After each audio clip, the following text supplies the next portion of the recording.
Et si je suis honoré d'être ici devant vous ce matin, je suis d'abord honoré d'être devant mon Dieu. Amen. Alléluia. Je vous invite à vous asseoir.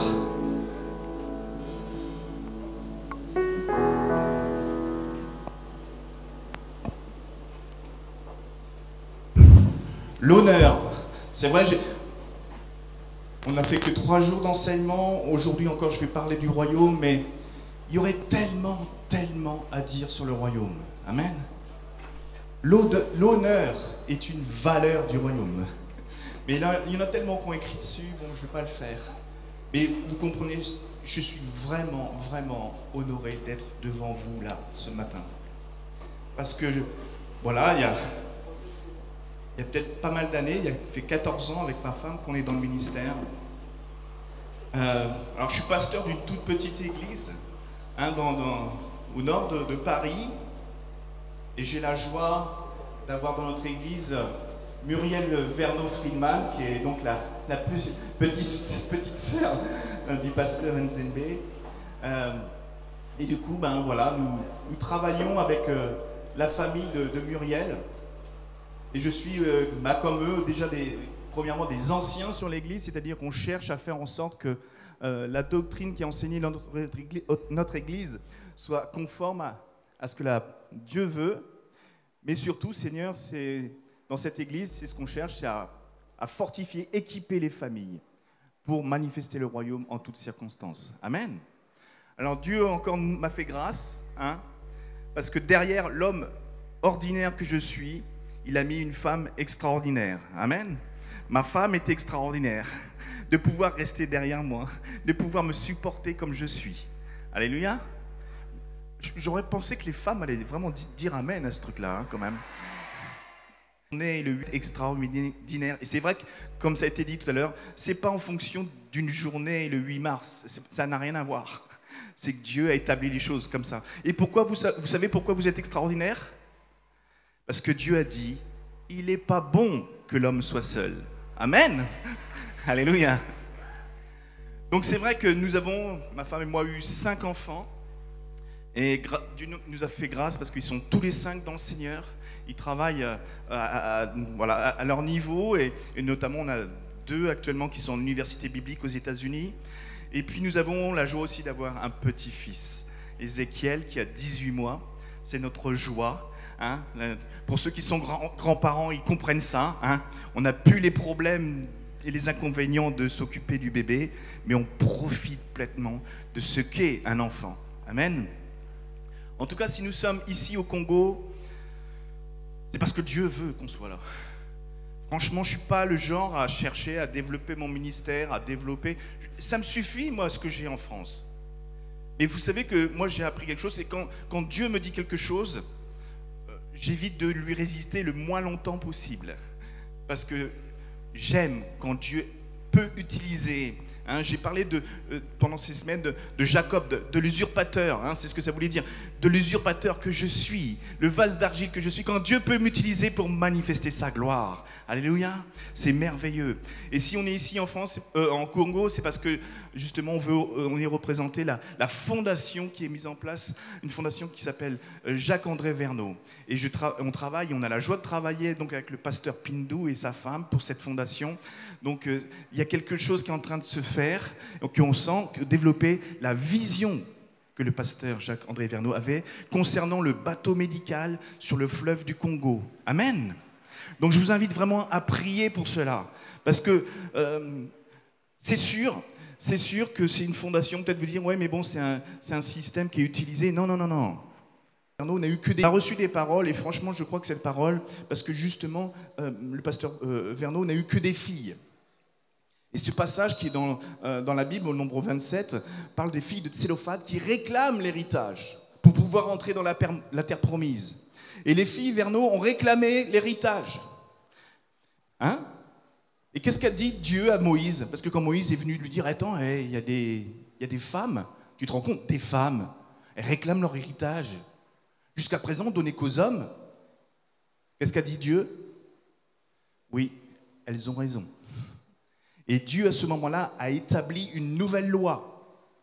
disant que même les femmes pouvaient récupérer l'héritage de leurs ancêtres. Wow, comment ça se fait?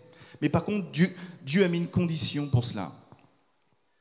Comme elles sont de la tribu de Manassé, il faut que l'héritage revienne à la tribu de Manassé. Amen. Et sachez que les filles Verneau appartiennent, comme leur papa, à la tribu du Congo.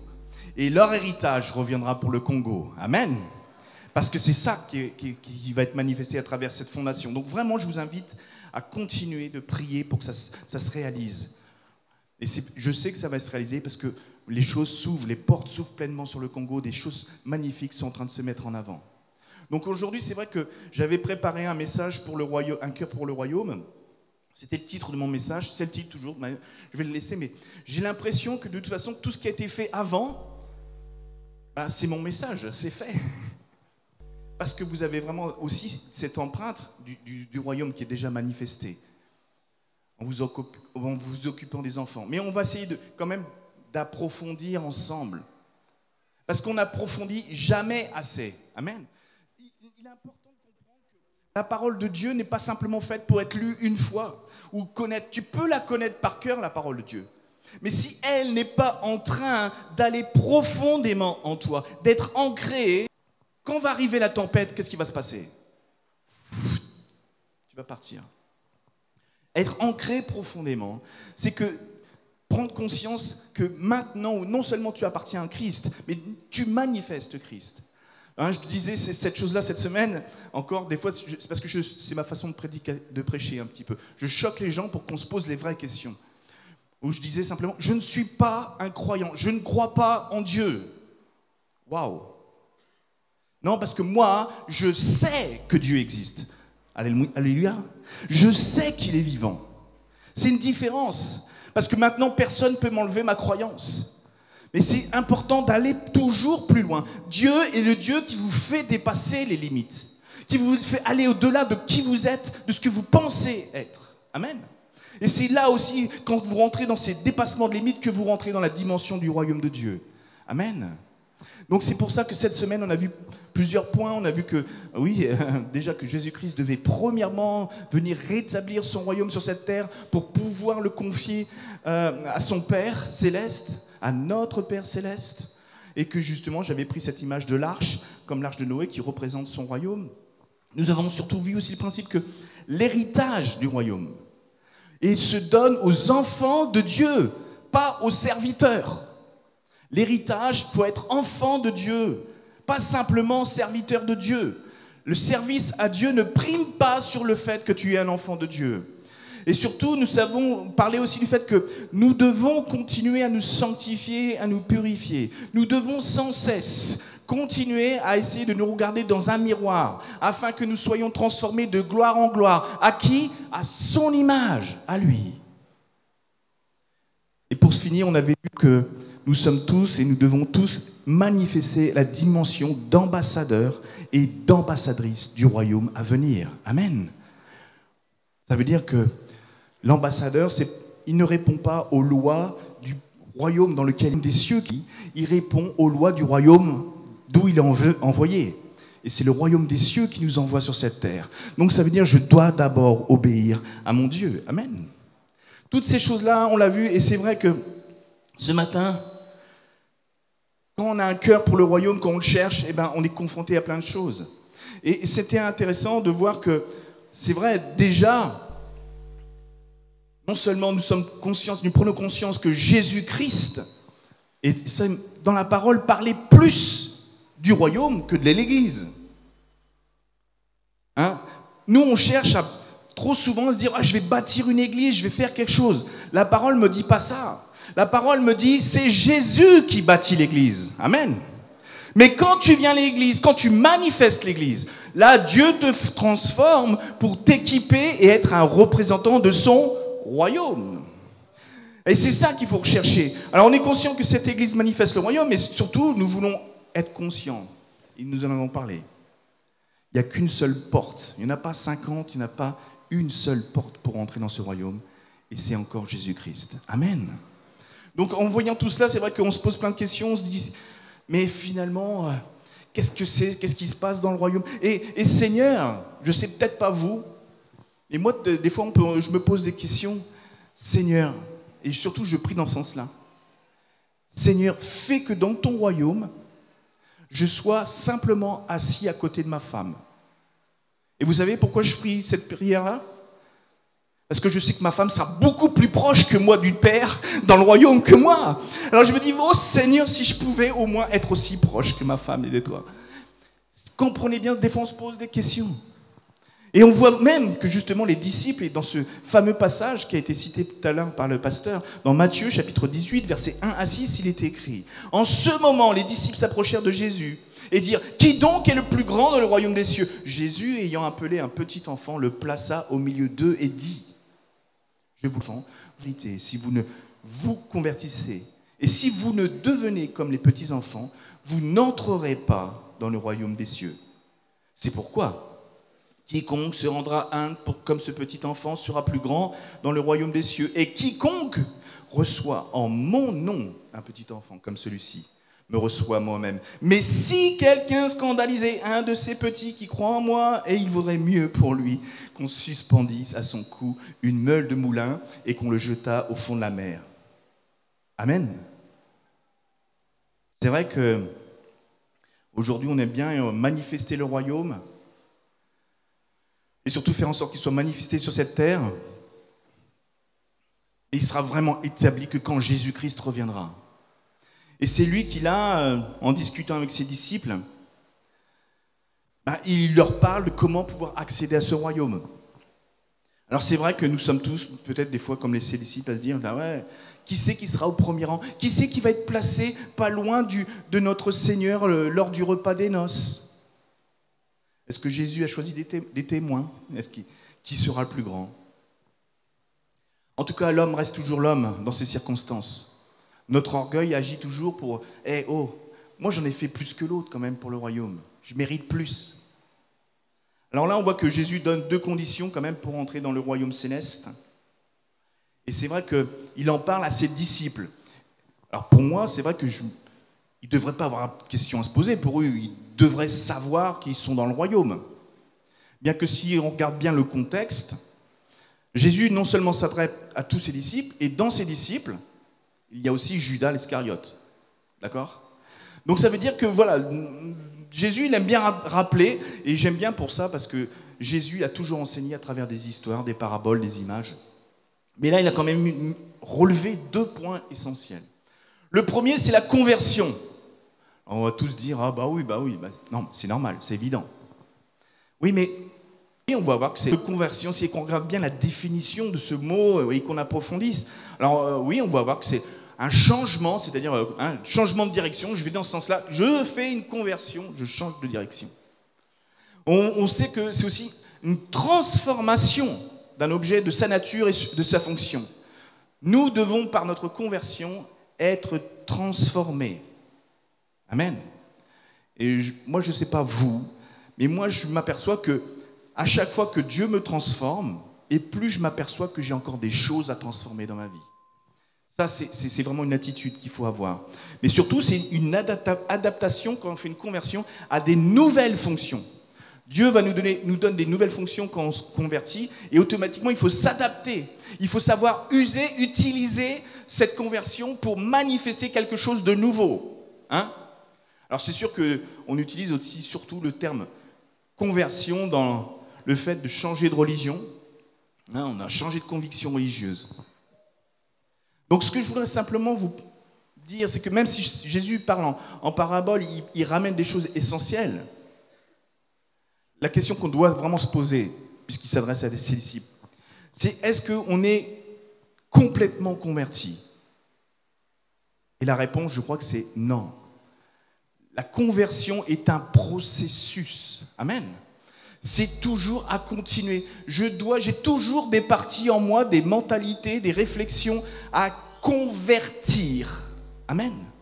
C'est pas parce que j'ai dit « Ah Seigneur, tu es le Seigneur de ma vie, tu es établi sur ma vie que tout est fait. » Il veut qu'on continue, c'est un peu ce que j'enseignais à travers cette notion de miroir, ce lavement que la parole doit faire sur chacun d'entre nous, ce lavement, cette purification pour transformer qui nous sommes davantage en Jésus-Christ. Et c'est vrai que moi je prends souvent cet exemple. Alors bon, ici c'est peut-être pas facile à prendre, mais quand même, ça va nous rafraîchir un petit peu. Quand on fait du ski, et qu'on veut descendre une pente, et on commence à faire des conversions, on change de direction, voilà, comme ça. Et si on fait qu'une seule conversion, on finit dans le ravin. Donc pour descendre la pente, il faut sans cesse zigzaguer pour pas aller trop vite, parce que sinon on se crache. Bon, il y en a qui savent très bien skier, bon, d'accord. Mais moi, il faut presque du sachne. Trop dur à dire. J'ai pas assez bu. Mais en tout cas, comprenez bien que nous devons, pour manifester Christ en nous, continuer à nous laisser convertir, nous laisser transformer. C'est essentiel pour entrer dans le royaume. Et surtout parce que dans Jean chapitre 3, verset 30, il est bien dit, il faut qu'il croisse et que je diminue. Amen. Quand tu te convertis, ça veut dire que tu laisses de la place à Jésus-Christ à se manifester. Tu lui laisses davantage de place. Et ça, c'est essentiel. Donc ça, on voit que c'était le premier point, convertir. Donc ça, on comprend assez bien. Et devenir comme les petits-enfants.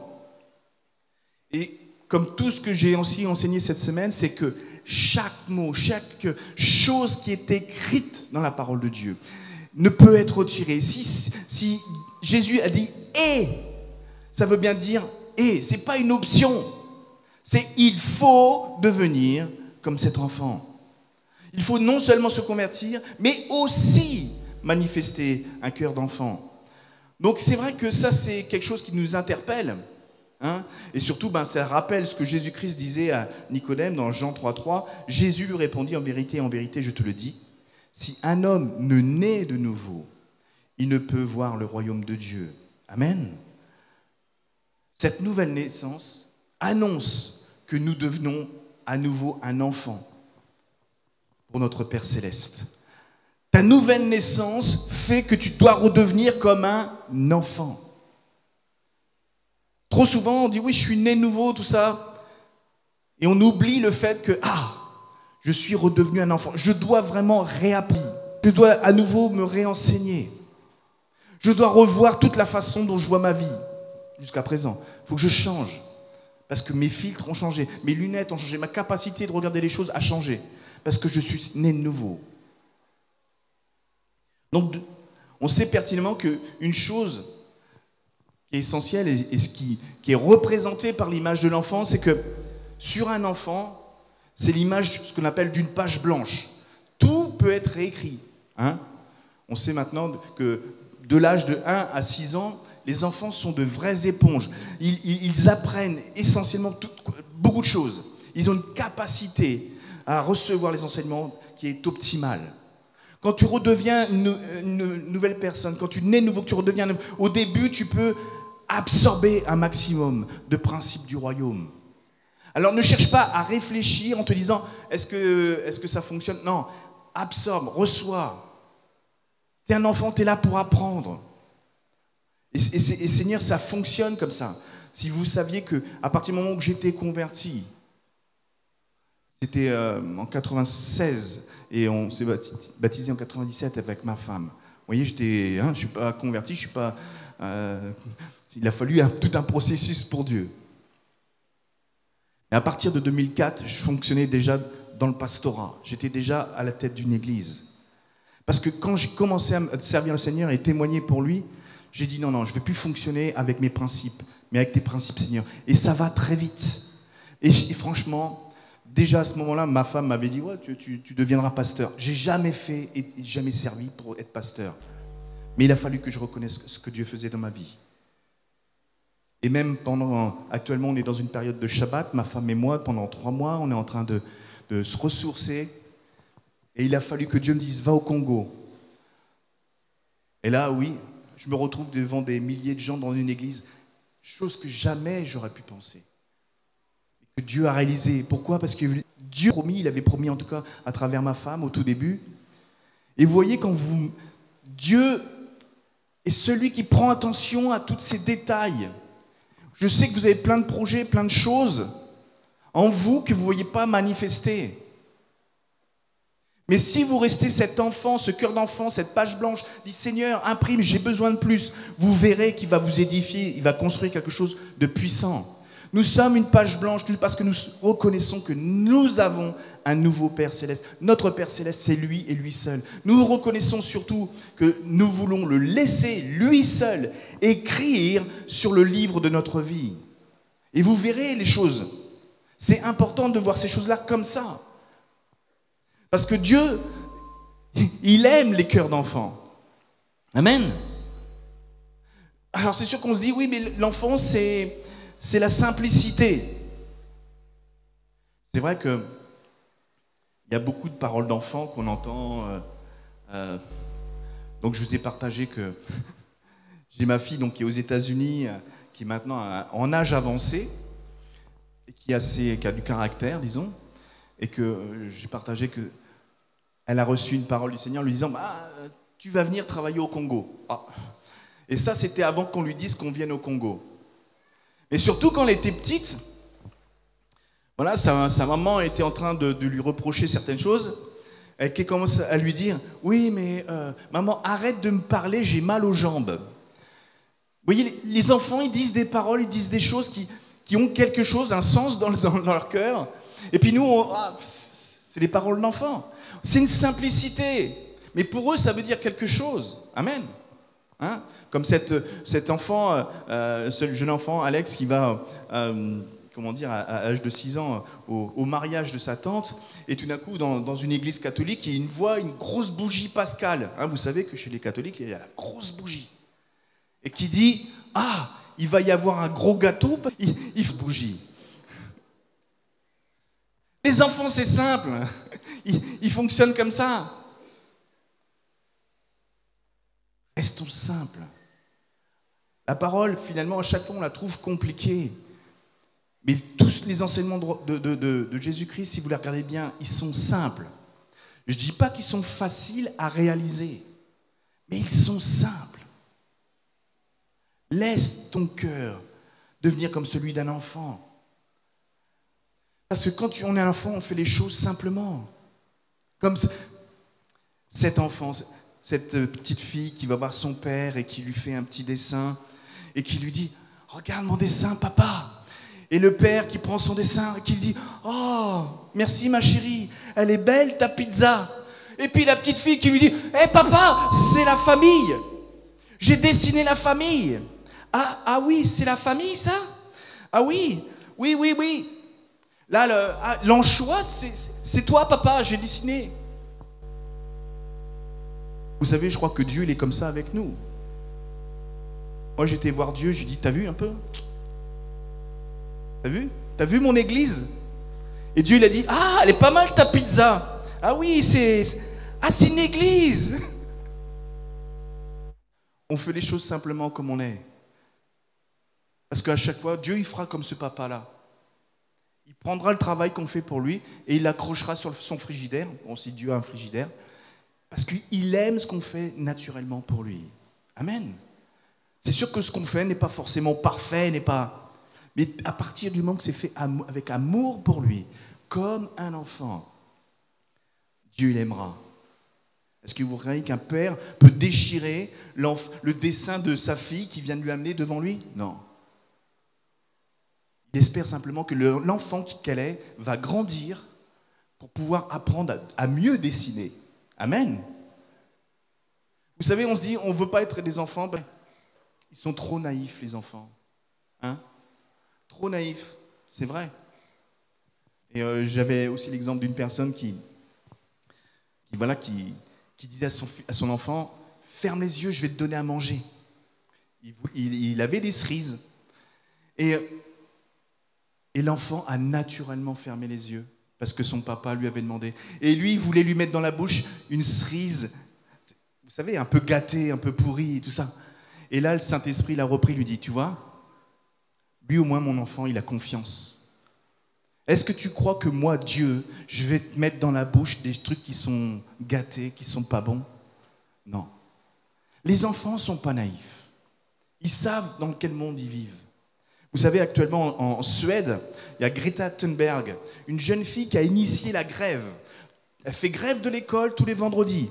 Pas parce qu'elle est mauvaise élève, non, parce qu'elle veut que son gouvernement, le gouvernement politique, fasse quelque chose pour la planète.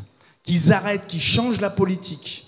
Parce qu'ils savent, la jeunesse, que la planète qu'on est en train de leur confier n'est pas bonne et est quand même en train de se détruire. Vous les croyez naïfs?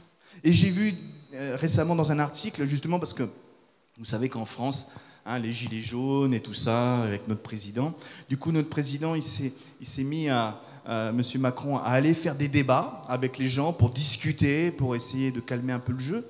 Et il a discuté avec des jeunes.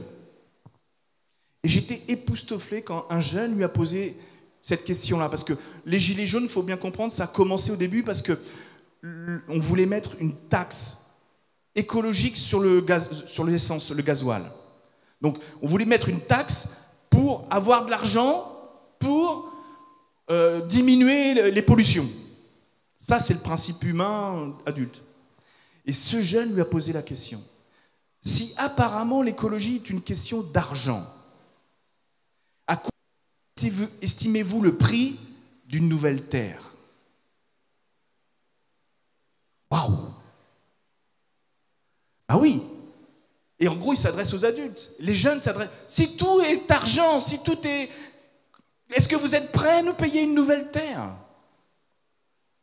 Les jeunes ne sont pas naïfs. Non, non. Ils sont simples et ils acceptent. Ils veulent avoir confiance. Et je sais qu'ils ont raison d'avoir confiance en Jésus-Christ, qui les amène devant notre Père Céleste. Donc les jeunes, oui, comme il est dit dans Joël chapitre 2, verset 28, ils prophétisent, ils sont en train d'annoncer ce qui arrive. Et surtout, ils veulent manifester eux-mêmes prophétiquement ce qui doit arriver.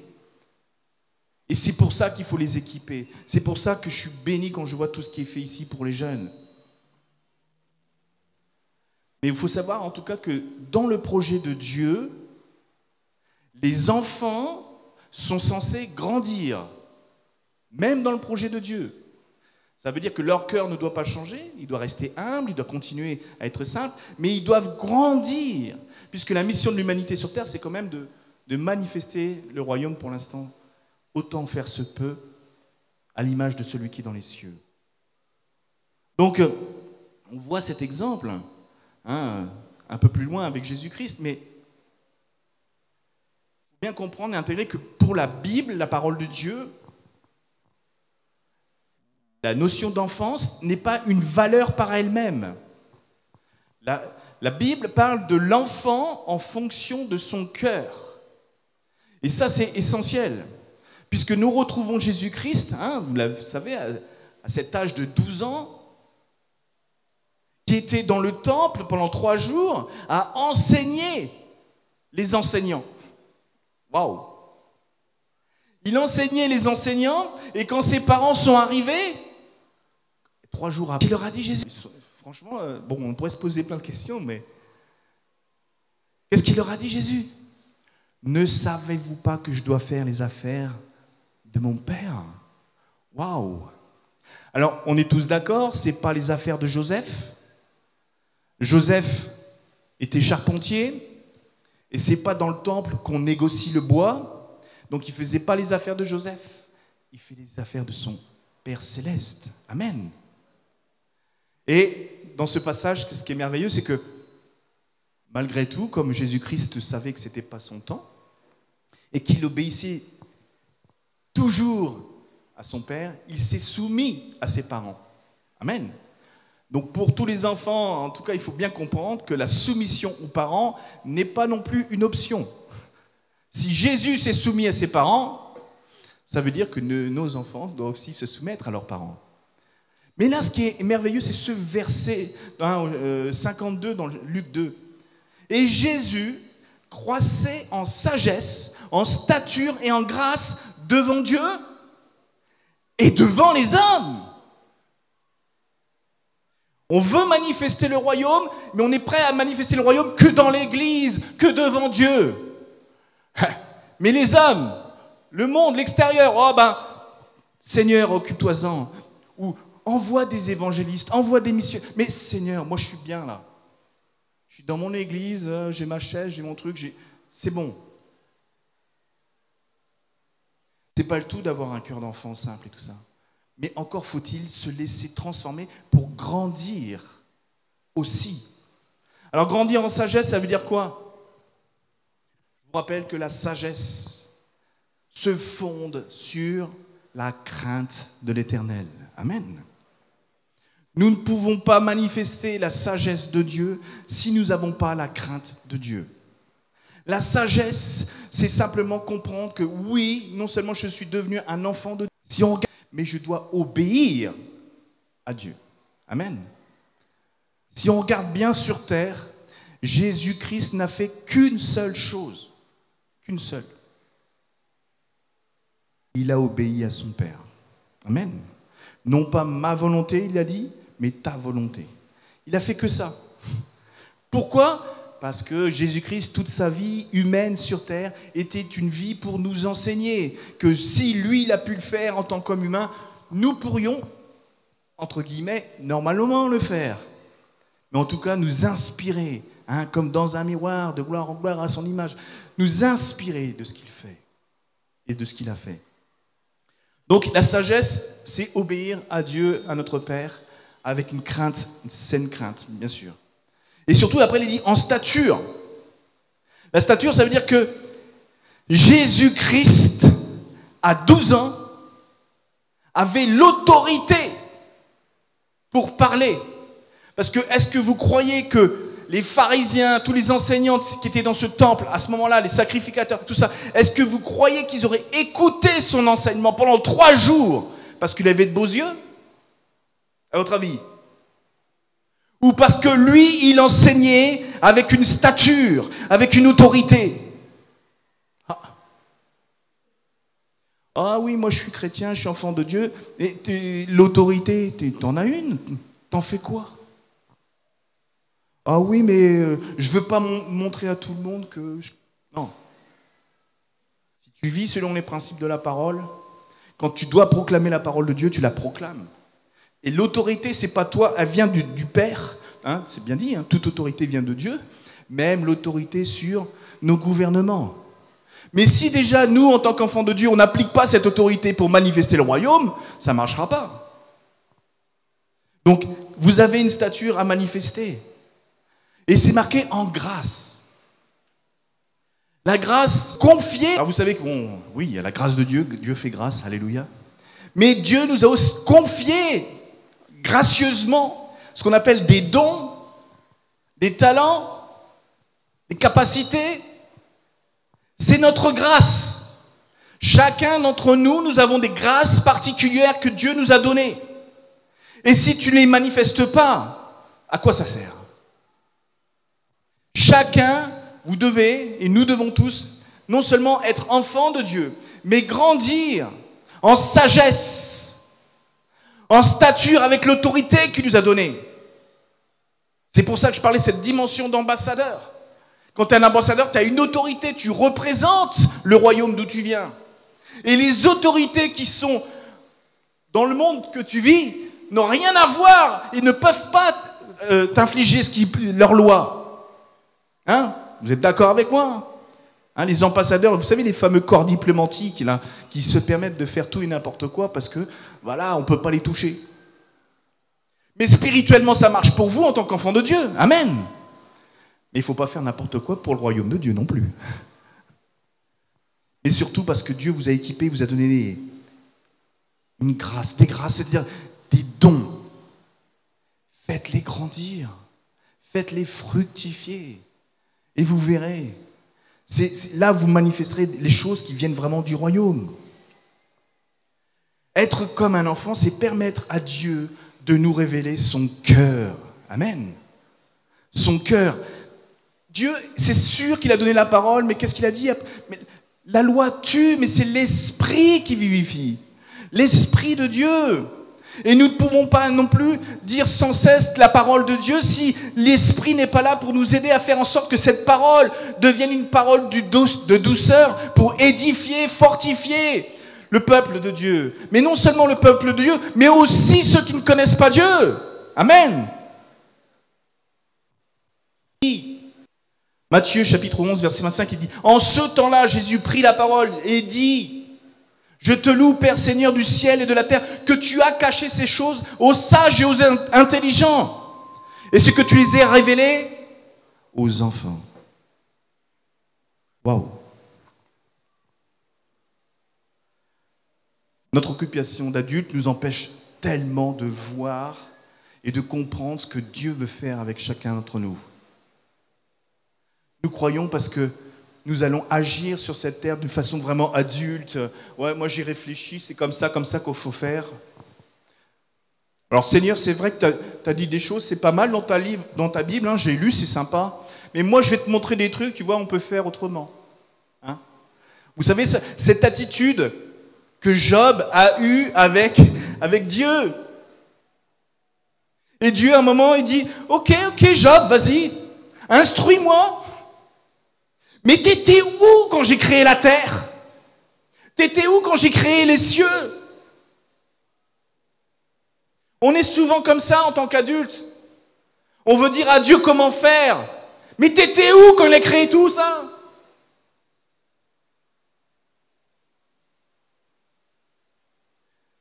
Et surtout, une fois de plus, la parole de Dieu qui nous dit, et c'est Jésus toujours qui rapporte ça dans Matthieu, toujours dans le chapitre 21, versets 13 à 16. Et il leur dit, il est écrit. Et là, il reprend des paroles du prophète Ésaïe, comme quoi, je veux dire, que ce soit avant Jésus ou après Jésus, les hommes ne changent pas, ils sont toujours pareils. Ma maison sera appelée une maison de prière, mais vous en faites une caverne de voleurs. Des aveugles et des boiteux s'approchent de lui dans le temple et il les guérit. Mais les principaux sacrificateurs, les scribes, furent indignés à la vue des choses merveilleuses qu'il avait faites.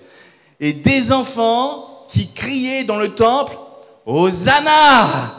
Au fils de David !» Ils lui dirent, « Entends-tu ce qu'ils disent ?» Oui, il répondit Jésus, « Avez-vous jamais lu cette parole? Tu as tiré des louanges de la bouche des enfants et de ceux qui sont à la mamelle. » Amen.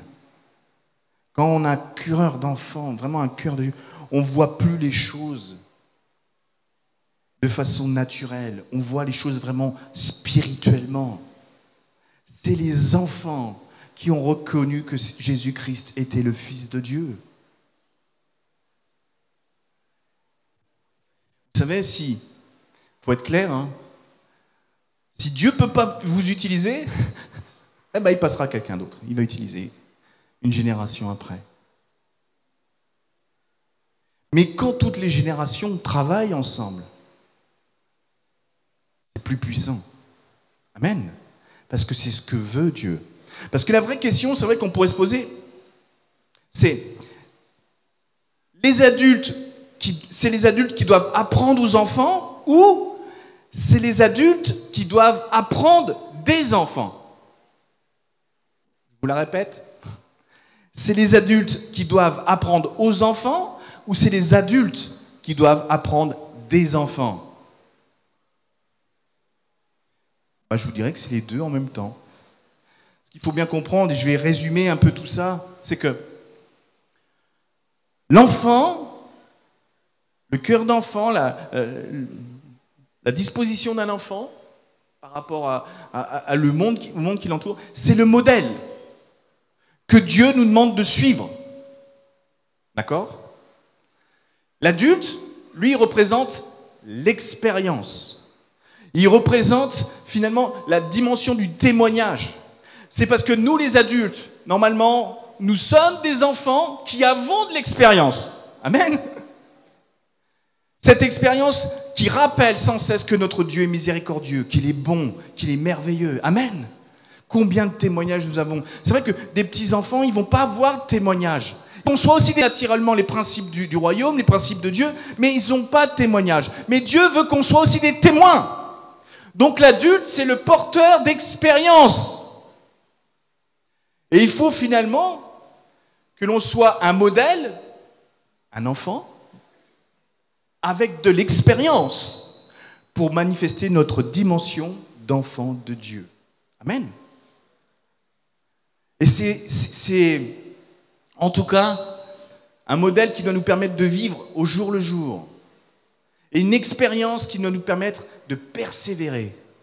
Hein? Les enfants, ils ont ceci de particulier, c'est qu'ils vont jouer avec quelque chose 5 minutes, mais après, ça va les agacer. Ils vont partir, ils vont passer à autre chose. Non, l'expérience de l'adulte va faire qu'on va persévérer, on va aller plus loin. Amen. Vous voyez? Les deux vont ensemble. Avoir un cœur d'enfant et une expérience d'adulte. C'est vraiment ça, ces deux cumulés qui manifestent nos soucis. Ouais, qui manifestent, pas nos soucis, mais notre identité d'enfant de Dieu. Là, je voulais simplement rappeler que c'est vrai que notre problème à nous, d'adultes, c'est que on veut encore toujours contrôler, manifester un certain contrôle sur ce qui est fait. Et bien souvent, justement, dans l'enseignement, dans le partage qu'on a à nos enfants, eh ben, on les déforme. Je vais vous donner l'exemple. C'est pendant, avec ma femme, on a aussi, donc, au nom de la Fondation, visité les écoles de la Borne. Hein. Il y a l'école maternelle, donc il y a le secondaire, et après, il y a, ici, on dit l'humanité, ou je crois, un truc comme ça. Bref, pour nous, en France, c'est le lycée, jusqu'au lycée, jusqu'à 18 ans. Donc, on a visité ces écoles-là. Ce qui était intéressant, c'est que on a suivi la directrice quand elle est rentrée dans la cour de la maternelle. Et tout de suite, des enfants sont venus se jeter à ses jambes. Et puis nous, on rentre derrière, et les enfants qui arrivent, ils nous couraient. Waouh! Nous, on n'a pas l'habitude en France de ça, quand même. Mais on les voyait, ces enfants, ils nous prenaient. Et puis voilà, on était contents d'être avec eux, naturellement. Et puis après, bon, la maîtresse a frappé dans leurs mains. Ils se sont alignés, ils ont chanté chanson de bienvenue, alléluia. C'était merveilleux. Et puis après, bon, je vais faire un peu court, mais on a visité les classes. Après, je sais plus c'est quoi, c'est 6e, 5e, ça monte après, jusqu'au plus grand. Et après, on arrivait, ceux qui vont bientôt passer le bac ou les examens et tout ça. Et là, on rentre dans leur classe. Et là, déjà, ils ont du mal à se lever. Hein? Vous voyez ce que je veux dire? Progressivement, on a vu que les enfants avaient de plus en plus de mal à lever. Mais alors, arrivé à 18 ans, là, c'est encore un Moundélé qui vient nous voir. Et là, bon... Alors, il a fallu on avait un pasteur avec nous, le pasteur Gabriel, et il... Allez, levez-vous, voilà. Bon, bref, ils se sont levés quand même. Bon, ils ont fait un peu un effort. Dites bonjour. Ils avaient... Alors, ils ont dit bonjour quand même. Et tout ça, bon, après, bon, moi, honoré en tout cas de ce que je fais, ce que je représente, j'ai quand même essayé de leur partager certaines valeurs, hein. Notamment que, bon, cette valeur essentielle, c'est que malheureusement, j'étais obligé de leur dire que l'école, ça ne finit pas à l'école. Que moi, encore, en tant que pasteur, j'apprends et je fais des études encore. Amen. Hein? Les grands, dites-le aux petits, hein, parce que tous les enfants croient qu'une fois que j'ai fini l'école, j'arrête d'apprendre. Non, désolé. Là encore, c'est un principe du royaume. Toute ta vie, tu vas continuer à apprendre. Bref, j'ai commencé à parler de quelques valeurs. Mais vous voyez... Comment, du plus petit âge au grand âge, il y a une déformation. Mais les tout petits, naturellement, ils viennent. La maîtresse n'a pas besoin de leur dire des choses. Naturellement, ils viennent. Ils t'enlacent. Ils savent, ils veulent honorer. Vous voyez les principes? Et nous, parce que, ils vivent, et c'est l'expérience de voir les choses. Et surtout, la plus grande expérience, vous savez qu'ont les enfants, c'est de voir leurs parents. Hein, vous savez que, comment tu veux que je me lève dans une salle à 18 ans pour honorer une personne adulte, alors qu'à la maison, mes parents, ils se tapent dessus, ils s'insultent de tous les noms. Pourquoi tu veux que je fasse ça? Quelle est notre expérience en tant qu'adulte? Qu'est-ce qu'on se transmet vraiment? Et c'est vrai que on déforme les choses. Mais surtout, et je voudrais vous parler de choses essentielles, c'est que l'ennemi arrive à faire en sorte que nous perdions notre cœur d'enfant. Nous perdions cette capacité de pouvoir transmettre et de rentrer dans le royaume en étant convertis sans cesse. Et vous savez quelle chose qu'on perd en faisant ça? On perd l'humilité. Dans le texte qu'on a lu au tout début, vous savez, c'est ce qu'a dit Jésus. Soyez humbles comme les enfants. Parce que plus je m'humilie et plus je grandis en Dieu. Parce que Dieu grandit en moi. Plus je m'humilie, surtout, je permets à mon prochain de grandir aussi. Amen. Et surtout, plus je m'humilie, et plus je pourrai manifester avec sincérité les valeurs du royaume. Alléluia. L'humilité. Et l'ennemi arrive à nous priver de cette humilité que l'on veut manifester. Pourquoi? Parce que l'humilité, déjà, c'est pas quelque chose... Dieu, il peut faire grâce, mais ne te donne pas un autre don d'humilité. Il veut que tu manifestes l'humilité. Et c'est vrai que sans l'aide du Saint-Esprit, on a du mal à le faire. Mais là où l'ennemi, lui, il a quand même des stratégies assez fortes, c'est qu'il va utiliser un principe essentiel. C'est la peur. On a peur. Il va te faire peur dans ce que tu vis pour t'empêcher de manifester le cœur d'enfant qui est en toi. Il va te faire peur parce que quand tu es dans la peur, c'est fini. Ça veut dire que tu t'es coupé, tu rentres dans l'inquiétude, tu rentres dans un système qui te sépare de ton Père. Et pour combler et éviter cette peur, tu vas mettre au point des stratégies, tu vas mettre au point des façons, des comportements qui n'ont plus rien à voir à celui d'un cœur d'enfant. Oh, tu vas même... Ah, j'ai peur de dire la vérité. Waouh. Vous voyez? Ah oui, mais il ne faut pas lui dire. Alors, là, Dieu nous enseigne, il faut savoir transmettre la parole avec douceur, de façon agréable. Mais est-ce qu'il te dit de mentir? Non. Donc, il y a un temps et une façon de dire la vérité aux gens, même si cette vérité est difficile. Mais faites-le. Amen. Alors, c'est sûr que peut-être la personne d'en face ne sera plus ton copain, il ne t'aimera plus. Mais si tu lui révèles quelque chose que Dieu voulait lui transmettre, parce que lui, actuellement, il a les oreilles bouchées, les yeux fermés, alléluia.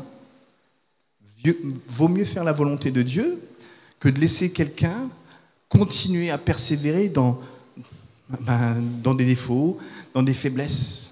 Amen. Donc, la peur, en tout cas, l'ennemi l'utilise pour nous déstabiliser. Il l'utilise pour nous pour faire en sorte que nous ne puissions pas manifester l'identité que nous avons en Christ, d'enfants de Dieu. Alors, il commence déjà par la peur de la conversion. Ah oui, toujours dans Matthieu 13, Jésus dit « Car le cœur de ce peuple est devenu insensible. Ils ont endurci leurs oreilles et ils ont fermé leurs yeux. » De peur qu'ils ne voient de leurs yeux, qu'ils n'entendent de leurs oreilles, qu'ils ne comprennent de leur cœur, qu'ils ne se convertissent et que je les guérisse. Amen. Donc ça, c'est intéressant parce que ça dit qu'à chaque conversion que tu as, il y a la guérison qui va avec. Amen. Dès que tu te transformes, tu laisses transformer par Dieu, automatiquement, il y a une guérison qui vient avec. Alléluia. C'est l'exemple que je donnais avec Jacob, quand il a été frappé par l'homme à sa hanche. Ah, il a eu mal tout de suite, ça lui a fait mal. Parce que Dieu voulait transformer sa façon de marcher avec lui. Alors c'est sûr que Jacob a eu mal un moment. Mais est-ce qu'après, Jacob boitait? Est-ce qu'il avait mal après? Non. Parce qu'avec la souffrance que Dieu a infligée, la douleur, parce qu'il fallait guérir quelque chose, il y avait la guérison. Amen. Donc c'est important. Important aussi de se laisser transformer pour ça. Et surtout, il est dit, mais heureux sont vos yeux, parce qu'ils voient, et vos oreilles, parce qu'elles entendent. Je vous le dis en vérité, beaucoup de prophètes et de justes ont désiré voir ce que vous voyez et ne l'ont pas vu, entendre ce que vous entendez et ne l'ont pas entendu. Amen.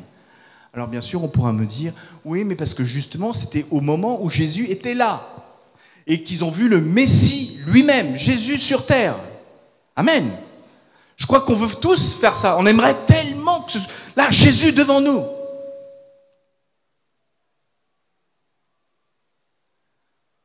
Et c'est pas ça que dit non plus la parole. Ah, Dieu préfère ceux qui croient par la foi. Amen. Il faut avoir foi, vraiment, pour combattre cette peur et simplement se dire, si mon Père céleste m'a dans sa main, qui c'est qui peut me retirer de sa main? Personne. Alors, et si Dieu me dit, il faut que tu changes de direction, que tu te convertisses encore, fais-le. Amen. N'aie pas peur.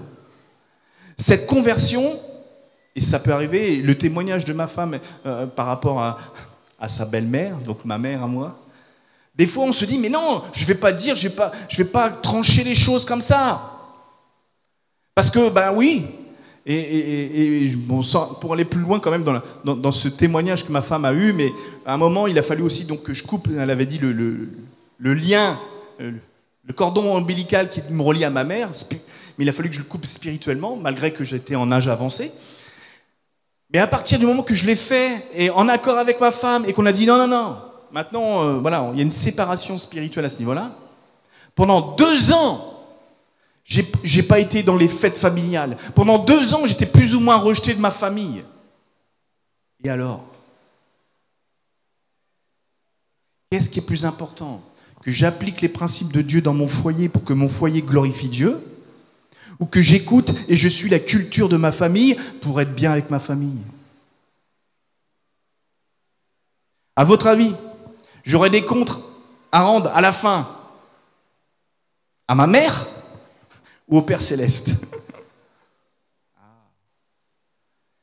Mais maintenant, comme disait ma femme aussi dans son témoignage, tout est rétabli.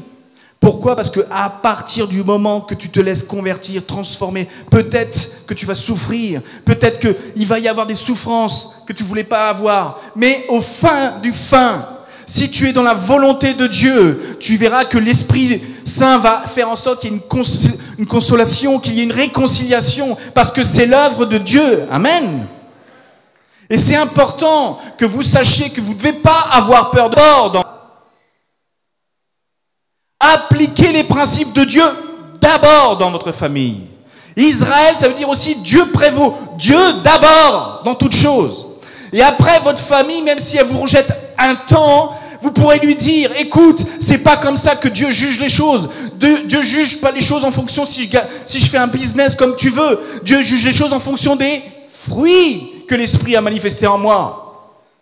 Moi, j'ai pu dire à un moment à ma mère, tu sais maman, c'est bien, tu me parles de mon frère et tout ça, tu me parles de la relation familiale. Moi, je te dis que ma femme et moi, on est dans le Seigneur. Et mes 5 enfants sont dans le Seigneur. Tu dis quoi de ces fruits-là? Rien, elle n'a rien pu dire. Parce que ma mère aussi est croyante. Vous voyez, même entre les croyants, ça peut arriver. Comprenez bien que l'ennemi vous bloque en vous faisant peur. Il vous empêche de vous convertir davantage. Et surtout, il vous empêche de représenter le royaume de Dieu. C'est tellement facile pour lui d'utiliser la culture, qu'elle soit tribale, qu'elle soit ethnique, peu importe, pour te bloquer et t'empêcher de manifester des vraies valeurs qui amènent la paix. Parce que le royaume céleste, c'est la paix, c'est l'amour, la bienveillance. Amen. Alors surtout là où Dieu arrive à nous faire peur en tant qu'adultes, c'est voilà, être un enfant tout de suite, c'est être fragile, être faible. Et trop souvent, il faut vraiment prier pour ça. Des enfants eux-mêmes mettent des vœux sur leur vie, c'est-à-dire qu'ils brisent l'alliance, le cœur qu'ils ont avec Dieu. Parce qu'ils souffrent et ils subissent des choses terribles en tant qu'enfants. Et ils disent, moi quand je serai grand, je ferai ci, je ferai ça, je serai comme ci, je serai comme ça. Et du coup, ils se conditionnent. Et comme on le dit trop, vivre une vie, et c'est une vérité, c'est que finalement, ces enfants n'ont pas eu le temps d'être et de vivre une vie d'enfant. Du coup, ils sont devenus très rapidement adultes à cause des choses qu'on leur impose, des difficultés qu'on leur réclame. Et on brise leur cœur d'enfant. Alors, ces enfants, la première chose, non, moi j'ai trop peur de redevenir comme un enfant. J'ai trop peur qu'on puisse après abuser de moi, m'utiliser. Moi je suis le gaillard, je suis le fort. Je suis un serviteur de l'Éternel et voilà, je suis un fort. Non! Qu'est-ce que disait Paul? Je lui parla dans 2 Corinthiens 12, verset 9, et il dit, « Il m'a dit, ma grâce te suffit, car ma puissance s'accomplit dans la faiblesse. Je me glorifie donc plus volontiers de mes faiblesses, afin que la puissance de Christ repose en moi. » Être enfant et avoir un cœur d'enfant, c'est être faible. Amen. Tant mieux. Combien de fois j'ai des gens dans mon église qui sont venus voir et en plus, voilà, avec leur carte, apôtre, machin, prophète. Oui, pasteur David, on vient vous aider dans votre église, dans votre œuvre. Vous faites des choses superbes. Ok. Et que, bien que je discerne, vous savez, j'ai un esprit saint aussi, que leurs intentions ne sont pas forcément les meilleures. En gros, que finalement, ici, ils viennent, c'est simplement pour essayer de récupérer des brebis, parce qu'ils croient que c'est comme ça que ça marche. Bon, bah, mais surtout, je laisse toujours une chance. Et c'est vrai qu'à chaque fois, non seulement ma femme, mais aussi les conseillers qui sont autour de moi, ils me disent « Attends, t'as vu ce qu'ils font dans l'église? Ils font ci, ils font ça. T'as vu, il faut faire attention. » Je dis « Ok, moi, on fait attention. » Mais moi, mon Dieu, il m'a dit « Laisse quand même une chance. » Et on ne sait jamais. Ils peuvent vraiment se convertir et récupérer leur cœur d'enfant. Et ça, c'est quelque chose que vraiment que je recherche, mais il y a quand même des limites. Dès que les gens commencent à toucher vraiment aux enfants de Dieu, vous avez vu au tout début le texte, attention. Et vous savez que quand vous avez confiance en Dieu, quand vous avez confiance au Saint-Esprit, et je dis toujours cette prière-là au Seigneur, Saint-Esprit, c'est ton affaire. Si ces personnes-là ne veulent pas plier le genou devant toi pour bien aider, fortifier l'Église, tu t'en occupes personnellement. Et tu fais en sorte qu'ils soient chassés de cette Église, qu'ils ne reviennent pas. Et ça marche. Ça marche. Quand ils voient qu'ils ne peuvent pas me tordre dans tous les sens. Donc j'ai pas agi fortement, j'ai simplement rappelé à ces gens-là, déjà quand on dit qu'on est pasteur, est-ce que tu as des brebis qui te suivent? Là déjà ça pose problème. C'est pas le tout de marquer un nom sur une carte. Trop facile ça. C'est est-ce que tu vis vraiment les principes de l'Église? Ici je suis vraiment béni avec le pasteur NZB parce qu'il a vraiment un cœur de papa pour l'Église. Ça c'est une parenthèse, mais on refuse d'être un enfant parce qu'on a peur d'être abandonné. La parole nous dit dans Romains chapitre 8 verset 15 « Et vous n'avez point reçu un esprit de servitude pour être encore dans la crainte, mais vous avez reçu un esprit d'adoption par lequel nous crions « Abba Père, Papa ».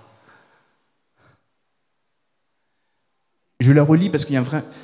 On n'a pas reçu l'Esprit Saint comme un esprit de servitude. Donc j'ai vraiment enseigné ça pendant tout le temps et je le répète parce que c'est important et je vois trop de choses comme ça.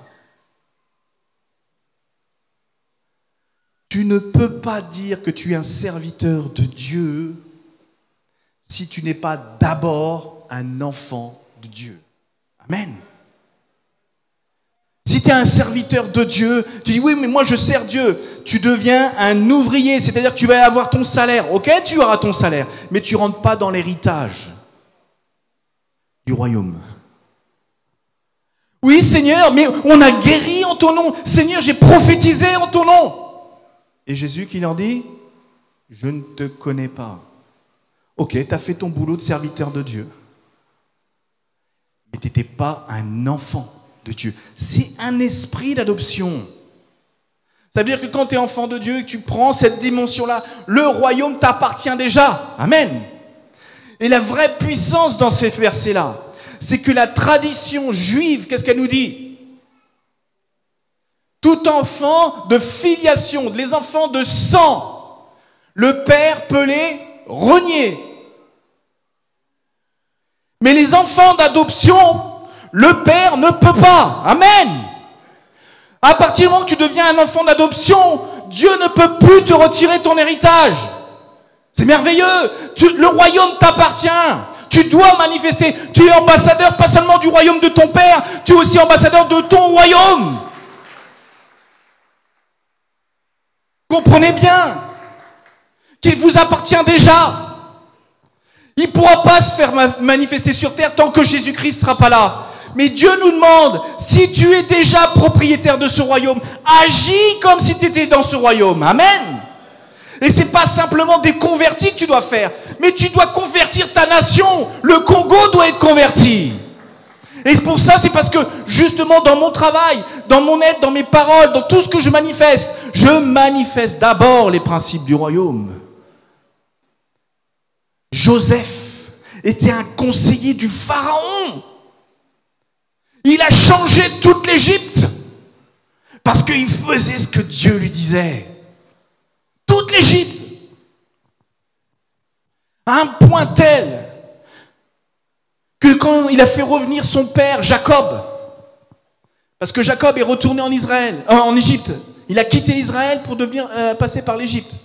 C'était pour nous montrer que justement le royaume est à venir, il n'est toujours pas établi. Mais qu'est-ce qu'a fait Jacob?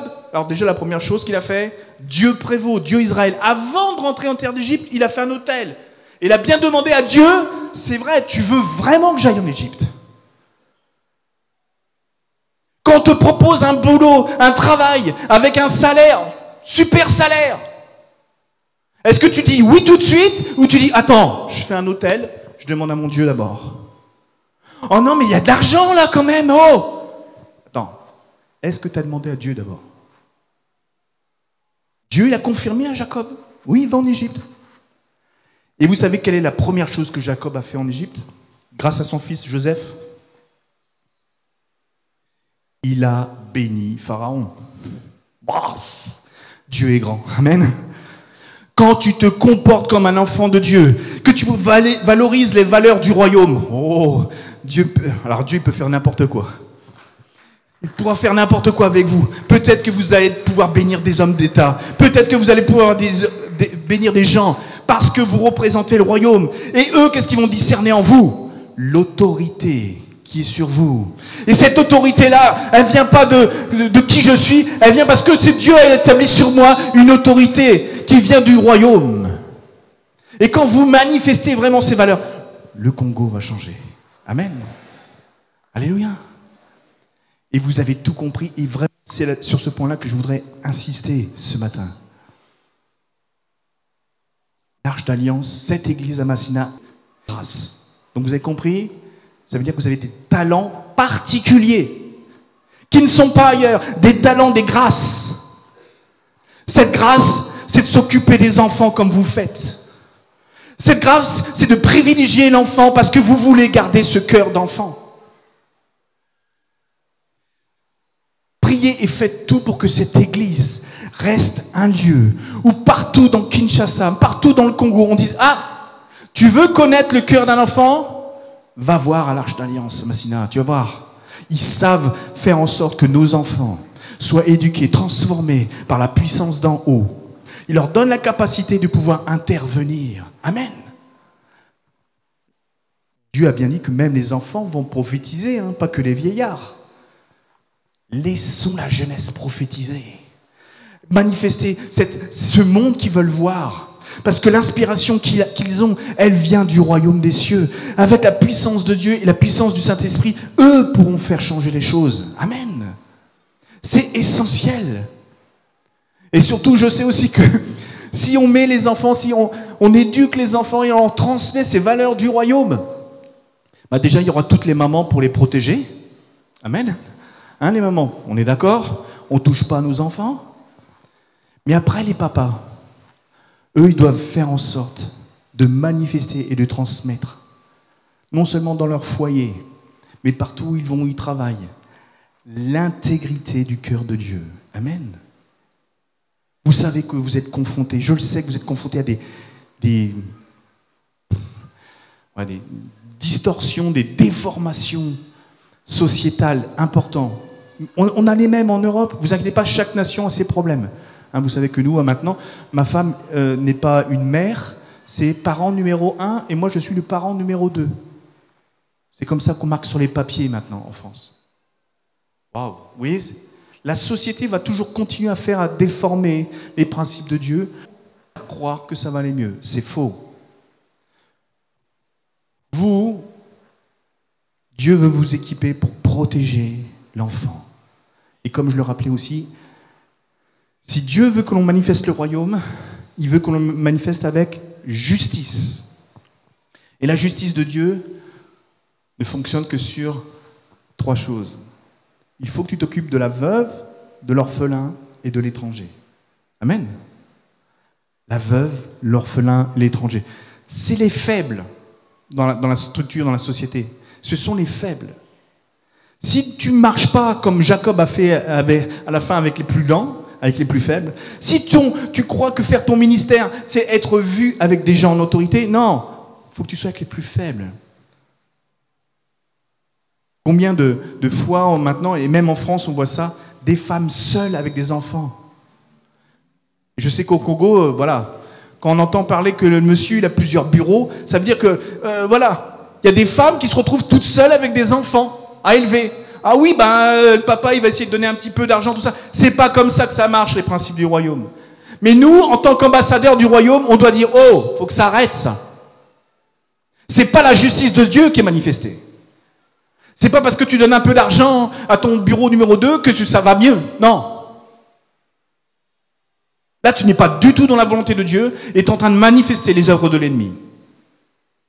Si nous, on représente un royaume à venir, le royaume qui agit et vit toujours là et dans lequel on est, c'est un royaume qui est dirigé par Satan. Et ce n'est pas nous qui allons enlever Satan sur ce royaume. Par contre, plus je manifeste le royaume de Dieu, plus je change l'atmosphère autour de moi. Amen. Plus je fais en sorte que les gens se sentent inspirés à changer aussi. À se dire, tiens, il faudrait peut-être changer d'attitude. Il faudrait faire en sorte que, oui, c'est vrai, j'ai pas parlé de ça, mais bon, je voulais parler de l'action de grâce que moi je voulais rendre. Je vais le faire quand même, parce que franchement, aujourd'hui, mais vous savez qu'on a bien prêché, et franchement, vendredi soir, il y avait une onction. J'étais aussi béni, et vous l'avez fait remarquer, Pasteur Nzembe, des enfants sont venus à l'appel à la prière. On était bénis, on s'est dit, waouh. Et là, franchement, voilà, pour moi, c'était comme quand Jésus parlait à ses disciples, il dit, ouais, puis moi j'ai vu Satan tomber du ciel. Waouh. Manque de peau, Satan, il sait se rappeler. Et en rentrant vendredi soir, Faustin, je veux le bénir, je ne sais pas où il est, en tout cas, il sait qu'il est dans mon cœur, qui nous a ramenés avec sa voiture. Sa voiture a été emboutie. Il y a un camion, comme il y avait un bouchon, qui a défoncé 6 ou 7 voitures. Pas de frein dans les embouteillages. Et on était dedans, donc ma femme était derrière avec Claudine, qui était avec nous, et ça s'est arrêté juste au fauteuil de ma femme. Sa voiture est un peu détériorée, mais il n'y a pas eu de mort, il n'y a pas eu même pas de blessés. Il y avait une famille qui était emprisonnée dans une voiture complètement écrasée. On m'a dit que le morceau du camion est arrivé à 5-10 cm de la tête d'un enfant dans la voiture. Et Dieu a fait grâce. Amen.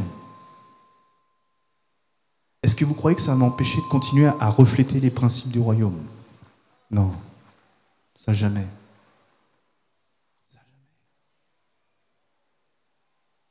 Je fais grâce parce que Dieu, oui, l'ennemi va vouloir faire les choses, mais peu importe.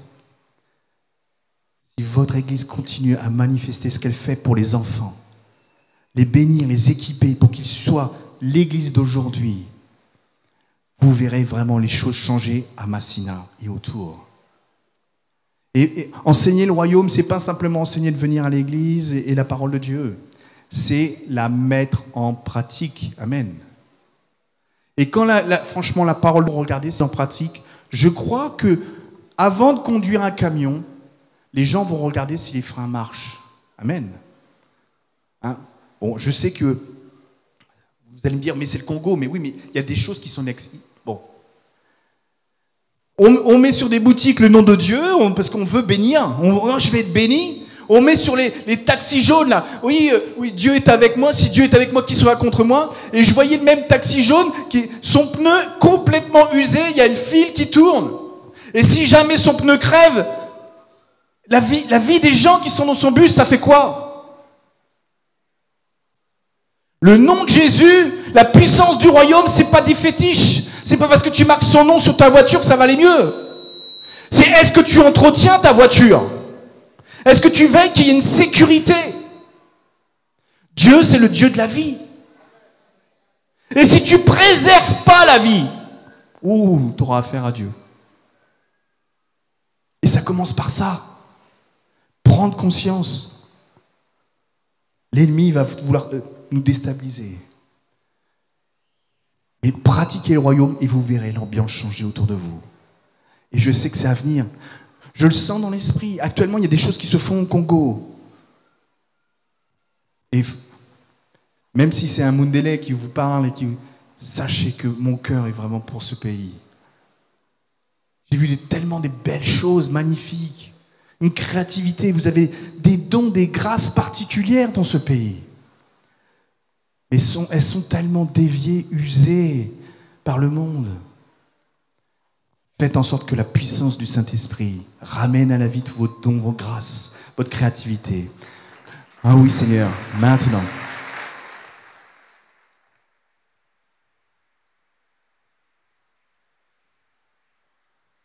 Je vais simplement vous inviter à vous lever pour que je puisse prier. C'est ma façon de faire. Que là où le Seigneur Jésus-Christ est là, parce que là où 2 ou 3 sont réunis en son nom, on le sait, on sait qu'il est là. Mais vous savez que le Saint-Esprit est là aussi. Amen. Jésus est là maintenant parce qu'il trône, il règne déjà, il annonce le royaume à venir. Mais le Saint-Esprit est là pour agir. Amen. Le Saint-Esprit est là pour continuer la conversion, la transformation dans nos cœurs. Et je prie tout simplement, Saint-Esprit, maintenant, agis. Seigneur, ta parole a ouvert les yeux, a débouché les oreilles de ton peuple ce matin. Je te prie, Saint-Esprit, pour que tu agisses tout simplement dans leur cœur, pour ramener à la vie leur grâce, les dons, les talents qu'ils ont laissés mourir. Seigneur, je prie tout simplement que par la puissance du Saint-Esprit, tu rétablisses l'autorité qu'ils ont obtenue avec la parole de Dieu, afin qu'ils puissent dire, comme Jésus l'a dit à Satan, il est écrit que. Et surtout, Seigneur, par la puissance du Saint-Esprit, renouvelle l'intelligence de chacun d'entre nous. Fais en sorte que nous manifestions la sagesse du royaume. Pas le royaume de ce monde, mais la sagesse du royaume céleste. Et pour cela, Seigneur, mets en nous la crainte de l'Éternel. Et je le prie dans le puissant nom de Jésus-Christ. Et toute l'Église dit Amen, Amen.